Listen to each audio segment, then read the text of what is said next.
Él es analista político y de tendencias, presidente de Interamerican Trends, Antonio de la Cruz. Amigo personal, un fuerte abrazo, mi querido Antonio. Ahora vuelves a la entrevista en su horario regular de lunes a viernes en las mañanas. ¿Cómo te parece?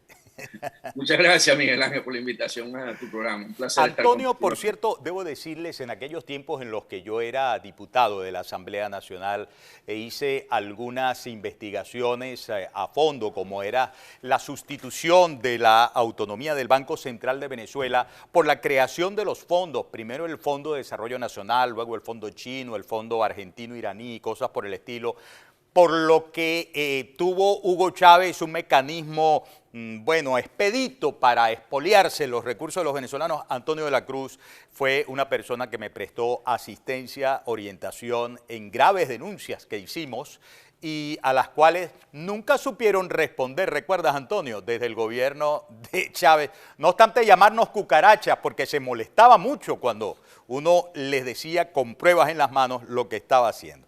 Bien, Antonio. Gracias por estar con nosotros en la entrevista. Voy a preguntarte directamente, ¿has conocido si es real la reunión o la agenda según la cual habría una nueva reunión entre representantes de la Casa Blanca y representantes de la dictadura de Nicolás Maduro en Trinidad y Tobago? Hice la consulta, Miguel Ángel, a varias gente y la respuesta te la voy a dar como me la dieron a mí. Todavía se están lamiendo las heridas de la última reunión que hicieron en Caracas. Me dijeron, eso no está planteado en este momento. En aquel momento, cuando surgió la consulta, el escenario era un escenario inicial donde se buscaba reemplazar el crudo que iba a salir del mercado de Rusia, que es aproximadamente para Europa y para Estados Unidos un total de 4,5 millones de barriles. En ese sentido, la administración Biden ha avanzado, ha logrado incorporar algunos barriles al sistema. De Estados Unidos directamente, si recordamos muy recientemente, incorporó 1 millón de barriles día de las reservas estratégicas.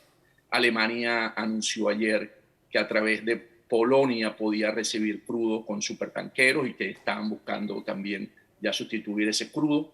Y entonces, en la parte del crudo, del petróleo, ya se ha tomado algunas decisiones que van a permitir en verano o después de verano sustituir el crudo que envía Rusia tanto a Europa, porque el de Estados Unidos ya está sustituido. Entonces, si tuviera que ponerle un título a este que es apenas el abreboca de nuestra conversación esta mañana, yo diría, muy poco probable reunión de la Casa Blanca con el régimen de Maduro.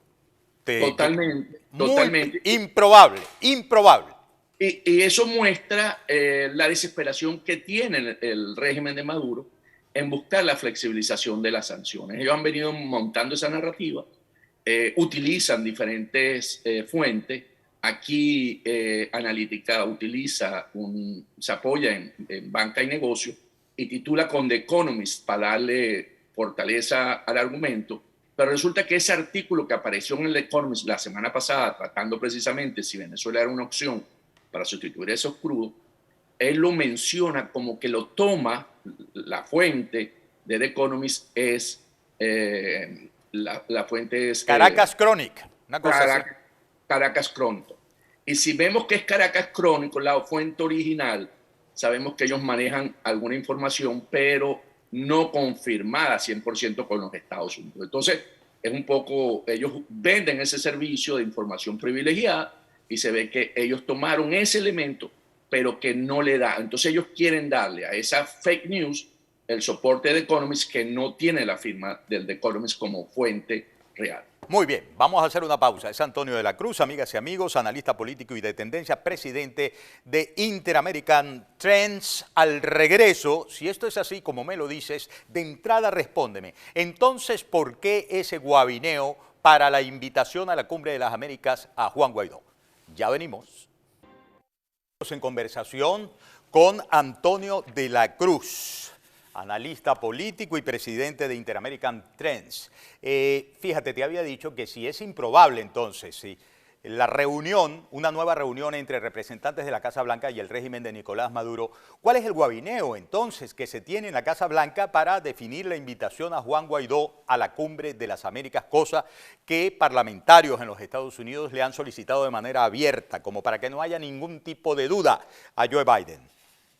Sí, ha habido un retraso por parte de la burocracia en términos de emitir la invitación. Sin embargo, la información que manejo es que al final va a ser invitado. Recordemos, vamos a ver un ejemplo muy concreto en este momento.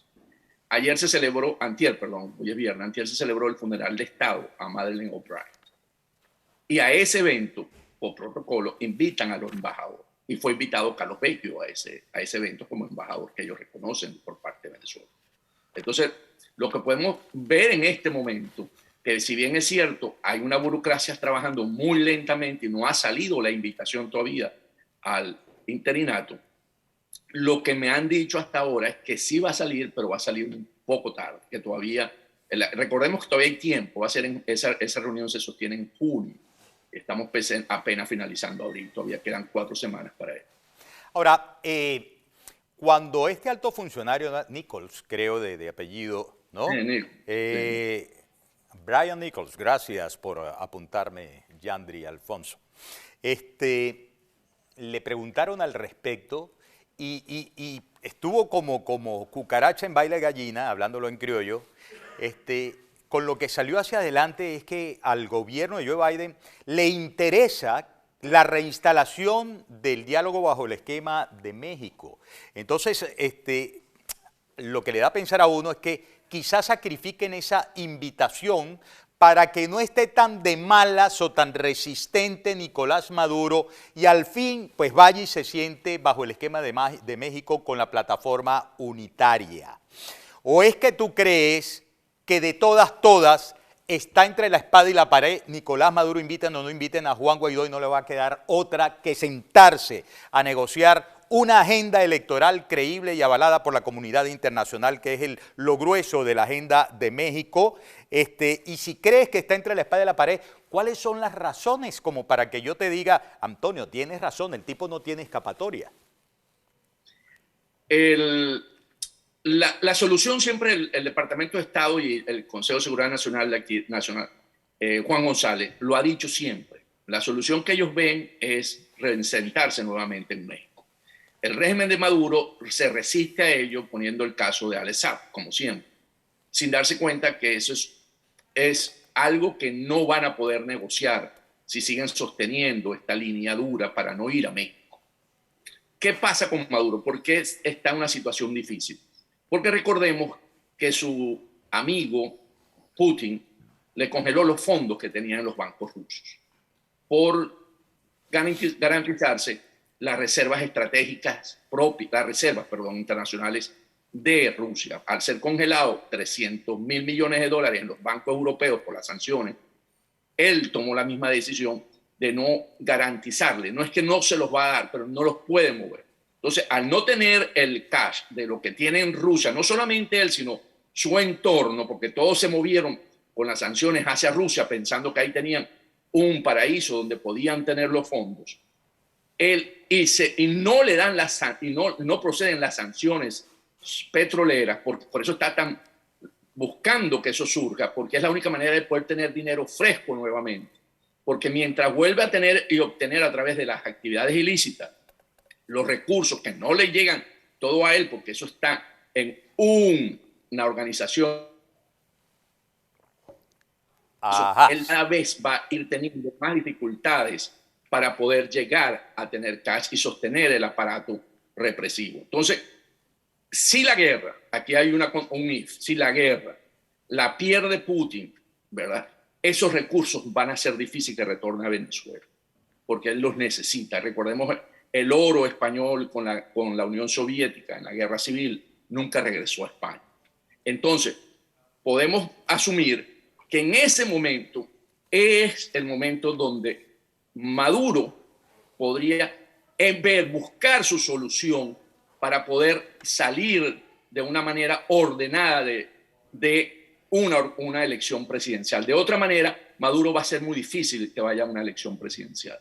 O sea, con lo que corresponde de acuerdo a la democracia, ¿verdad?, justa,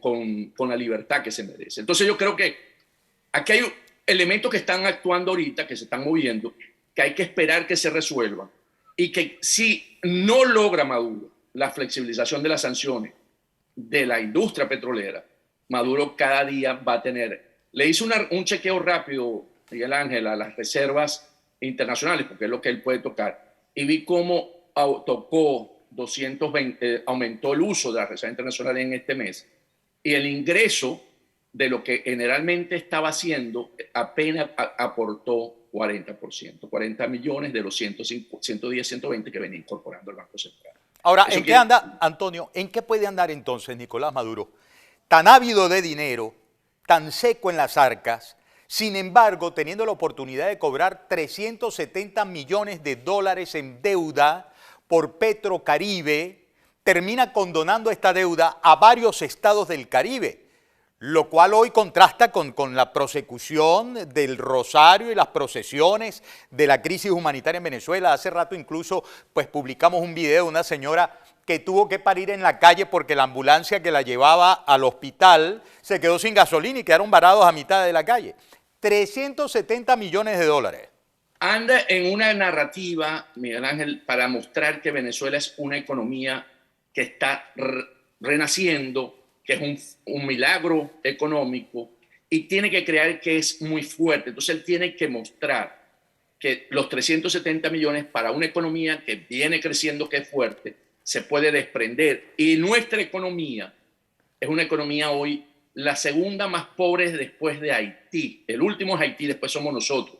Si vemos los datos duros del Fondo Monetario Internacional que publicó esta semana, Venezuela apenas va a crecer el 1,5% y no el 20% que dice Credit Suisse. Por eso vienen creando una narrativa, vienen diciendo que van a exportar 830.000 barriles día, y sobre ese modelo construyen todos los números para lo que hay que producir 1 millón de barriles, 1.300.000, para poder alcanzar esa cifra. Y entonces y utilizan los medios, ¿verdad?, para poder ir a crear esta narrativa y mostrar. ¿Por qué? Porque eso convence aquí y decir, pero ¿cómo si Venezuela hoy es un país que viene creciendo y que viene permitiendo? Y entonces una empresa como Chevron está haciendo lobby para que también se consiga esa flexibilización, porque Chevron quiere regresar a Venezuela, aumentar su producción en unos 200.000 barriles, comercializar el crudo venezolano que lo hacía Rosneft, para poder tener utilidades, porque Chevron cree que esa es una gran oportunidad que ellos tienen como negocio, como en el 2012, cuando le dieron a Hugo Chávez, y eso lo trabajamos contigo en esa oportunidad, 2.000 millones de dólares. Es verdad, de eso te iba a preguntar, y dejo guindando en el ambiente esa pregunta. Es verdad, lo acaba de recordar Antonio de la Cruz, y estamos hablando del año 2013, cuando yo tuve la oportunidad de contar con la ayuda, el respaldo, la asesoría de Antonio de la Cruz para denuncias que como diputado hice en la Asamblea Nacional. Pero yo recuerdo que estábamos ahí hablando de la implicación de altos funcionarios de Chevron y de la implicación de altos funcionarios de Eni, por ejemplo. ¿Recuerdas? La petrolera italiana. Totalmente. En los negocios turbios que estaban descalabrando a Petróleos de Venezuela con Rafael Ramírez y toda su estructura aguas abajo. Al regreso, yo quiero que hablemos del Chevron de hoy. ¿Sigue siendo lo mismo de ayer? ¿Sigue estando este famoso señor iraní a la cabeza haciendo y deshaciendo? Me dicen que hay un muchacho muy joven, representante también de Chevron, dándose la vida de gran pachá en la Venezuela de la burbuja, con grandes millones, con grandes cantidades de acompañantes que no faltan de hermosuras allá en Caracas. Y yo quiero que me hables de lo de Chevron y de otras empresas tras ese intento de levantamiento de las sanciones. Antonio de la Cruz está con nosotros, ya venimos con más de la entrevista. Continuamos, amigas y amigos, en conversación con Antonio de la Cruz, presidente de Interamerican Trends, ya lo tenemos conectado desde Washington. Te había dejado la pregunta suspendida en el aire de la calidad de acercamiento con qué tipo de funcionarios Chevron y con qué intenciones, porque está bien, ¿no? Puede haber una gran oportunidad de negocios, podemos aumentar la producción puertas adentro en Venezuela, 200.000 barriles, tal. Ahorita no alcanza los 800.000, según los últimos datos que tenemos. Pero recordamos tiempos anteriores en los que algunos ejecutivos estaban, por lo menos seriamente, investigados por estar vinculados a otros ejecutivos de otras transnacionales en el proceso de destrucción por corrupción de por medio de petróleos de Venezuela. Yo quisiera escuchar tu opinión al respecto. Fíjate, Miguel Ángel. Chevron, ¿qué pasa? ¿No?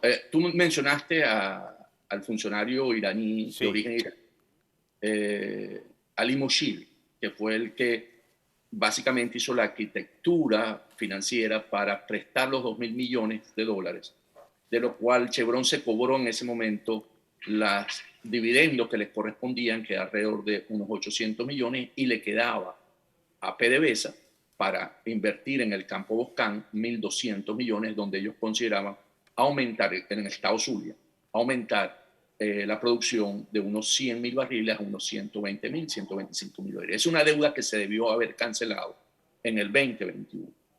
Sin embargo, en conversaciones con ellos, con Chevron, en una oportunidad aquí, me dijeron que de esa deuda todavía le debían 500 millones de dólares. Es una deuda que se iba a pagar con barriles, como el mismo esquema del fondo chino, petróleo por dinero por barriles. Entonces, y por eso ellos estaban interesados en regresar a Venezuela para cobrar esa deuda. Y además le debían por dividendos alrededor de unos 2.300, 2.400 millones de dólares, y que hacía un monto total de 3.000, y que eso era su intención. Eso es lo que ellos expresan para poder regresar a Venezuela. Sin embargo, como tú lo señalaste, esto tiene una serie de manejos internos con Petróleos de Venezuela, donde esas oportunidades realmente se multiplican en los mecanismos que se utilizan en Venezuela. ¿Cómo es el esquema del negocio hoy en Venezuela, en petróleo? El negocio en Venezuela es que la rosca que controla ese negocio, militares y políticos muy cercanos a Maduro, ¿verdad? Que si vemos el esquema de los oligarcas, básicamente Maduro tiene una porción de ahí, reciben de adelantado el 30%, de contado así, no sin salir el buque. Sale el buque, descarga donde al país que vaya, y esto generalmente se está haciendo en las refinerías chinas privadas, ¿verdad? No del Estado. Allá por Malasia, van a Malasia y ahí descargan. Pagan el 70% que le correspondería a PDVSA y al comercializador. Pero 30%, y si nosotros estamos hablando, básicamente, un número muy rápido que hice esta mañana, por si me lo preguntaba, son como al mes unos 150 millones de dólares que quedan de pago en frente. Y ese básicamente es el negocio que está ocurriendo ahorita en Venezuela. Entonces, cuando tú te planteas cómo regresar todos a hacer negocio en Venezuela, bajo ese esquema es muy difícil, al menos que esté metido dentro del negocio, porque mientras PDVSA tenga el 60% en las empresas mixtas, quien toma la decisión como accionista, mayoría, es PDVSA. Y por eso le dejaron de pagar a Chevron. En el momento determinado que le correspondió, le dijeron no pagamos más, no le mandamos más los crudos al que tú estás diciendo que puede recolectarlo, y por lo tanto se acumuló esa deuda. Entonces, esos son los esquemas que ocurren dentro de PDVSA, que uno se pregunta cómo todas estas empresas quieren regresar, más que por un incentivo de incremento de la producción para poder satisfacer el mercado petrolero. También hay intereses propios de cada una de ellas en términos de los negocios que Venezuela se plantea. ¿Qué tan implicados en estos intereses, en estos negocios, en estas altísimas comisiones están grupos opositores en Venezuela? No, la información que manejo es muy poca, porque esto básicamente están entre militares y el círculo muy cercano al Nicolás Maduro, muy cercano. Ok, Por favor, establéceme si existe una relación entre esto que me acabas de relatar con la información que publica Infobae firmada por Sebastiana Barraez, según la cual, irrumpiendo contra la prohibición de que en toda la franja fronteriza transnacionales, es decir, extranjeros, fuesen dueños de fincas, de haciendas y cosas por el estilo, grandes cantidades de extensiones de territorio están siendo compradas con dinero cuyo origen es un absoluto secreto por grupos colombianos, por grupos mexicanos que prefieren incluso que hayan pistas en las haciendas porque ellos dicen que van a participar en el nuevo negocio petrolero venezolano. Hay una iniciativa por la ley antibloqueo, pero que si vemos que van a entrar las transnacionales, no pueden entrar por la ley antibloqueo, van a tener que cambiar la ley de hidrocarburos, el artículo 22. Pero si eso no ocurriese, es el mecanismo que está viendo hoy el régimen de Maduro para poder sobrevivir. Si vemos, Maduro siempre ha tenido momentos de mucha crisis y que posiblemente haya podido haber una oportunidad de salir de él, pero él ha logrado superar eso. En este momento, ¿verdad?, lo podemos ver, por ejemplo, vamos a poner cuando las sanciones, para dar varios ejemplos, las sanciones cuando la aplicó fuerte Trump, salió Rosneft, y Rosneft fue el que se encargó en administrar ese negocio, en comercializarlo, y lo salvó de eso hasta que sanciona Rosneft y Estados Unidos, y Rosneft sale del negocio, pero ya se habían creado todos los Ales Sapito, este grupo, que empezaron a comercializar ese crudo. Hoy en día, ante la no tener el cash de Rusia y tener las sanciones, este es un mecanismo que podrían utilizar, pero no tienen el conocimiento. Aquí el problema es, para entrar nuevamente a la parte de recuperar la industria petrolera, necesitas el personal y no es fácil sin el personal. Entonces, andan en una búsqueda y no solamente eso, sino la compra de esas fincas a lo largo también permite aumentar el volumen de tráfico, de verdad, del narcotráfico. Y por lo tanto buscan también aumentar esa capacidad de poder seguir exportando, ¿verdad? Como ser un país de paso, y no solamente eso, sino que podríamos empezar a ver en Venezuela, que ya debe estar seguramente ocurriendo, el cultivo de la planta para montar los laboratorios y poder aumentar la producción y exportar mucho más, porque no tienen muchos mecanismos para poder seguir teniendo ingresos para mantenerse en el aparataje que lo sostiene. Es decir, que tú no te escandalizarías con la gente que llega a decir, mira, tal es la cosa de la ley antibloqueo, que ha servido para convertir a Venezuela en una lavadora de dólares, pero que también ha servido para convertir al territorio venezolano en una nueva oficina a todo dar, con toda garantía de impunidad de todos los carteles del continente, la nueva Sinaloa. ¿No te escandalizarías? Totalmente, no me escandalizaría, y creo que hacia allá apunta Maduro para poder sobrevivir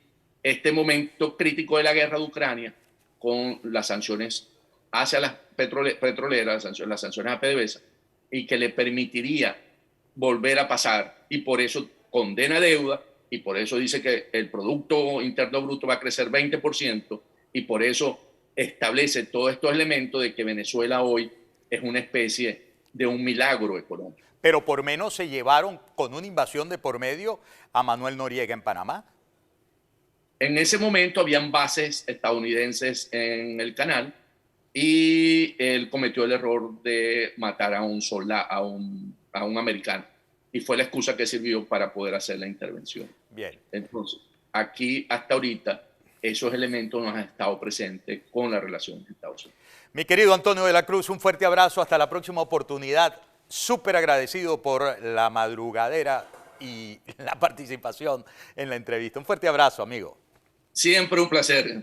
Bien, bien. Lo han escuchado, amigas y amigos. Paren la oreja, saquen sus propias conclusiones.